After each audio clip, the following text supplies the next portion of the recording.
నేస్తమా ఒక్క మాట.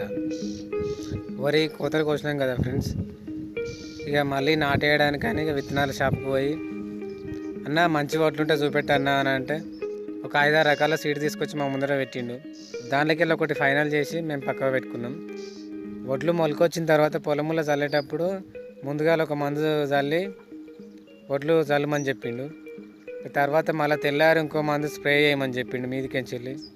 మళ్ళీ 10 రోజులకు మళ్ళీ ఒక మందు చల్లమన్నాడు. మళ్ళీ ఇంకో 10 రోజులకు మళ్ళీ ఒక మందు స్ప్రే చేయమని చెప్పిండు. ఇట్లా చెప్పి 5-6 రకాల మందులు తీసుకొచ్చి మా ముందర పెట్టిండు. నేను ఒకటే అడిగిన, అన్న ఇవి తాగడానికి తెచ్చినవా లేకపోతే పొలంలో వడ్లు పోయమంటావా లేకపోతే మొత్తం మందులే చల్లమంటావా అని అడిగితే ఆయన నా దిక్కు చూసి నవ్వుతాడు.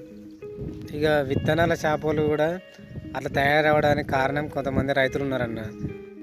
సపోజ్ ఒక రైతు 10 బస్తాలు పండించింది అనుకోండి, ఇంకో రైతు ఏం ఆలోచన చేస్తాడంటే వాళ్ళకంటే నేను ఇంక 20 బస్తాలు, వాళ్ళకంటే ఇంకో 10 బస్తాలు ఇంకెక్కువ వండియాలి.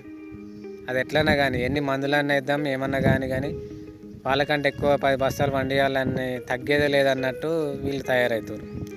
ఇదే ఆదనంగా చూసుకొని విత్తనాల షాపులు ఏం చేస్తారంటే, ఇప్పుడు విత్తనాల షాపుకి పోయి మనం ఈ పంటకి ఇట్లున్నది మరి దీనికి పరిష్కారం చెప్పండి అన్న, ఏ మందు కొడితే మంచిగా ఉంటుందని మనం పోతే తెలిసిన వాళ్ళు అయితే ఒకటే మందు ఇస్తారు. ఇక తెలియని వాళ్ళు ఏం చేస్తారంటే ఒకటి కాకపోతే ఇంకోటి పని చేస్తుందేమో అని 2-3 రకాల మందులు ఇస్తారు. అవి తీసుకొచ్చి మనం ఇక్కడ వాడితే ఇటు డబ్బులు దండగా అటు టైం వేస్ట్, మళ్ళీ మన పొలం మనమే ఖరాబ్ చేసుకుంటున్నాం. సో అందుకని నేను చెప్పేది ఏంటంటే సాధ్యమైనంత వరకు మందులు తగ్గించి పంటలు పండించే ప్రయత్నం చేద్దాం ఫ్రెండ్స్.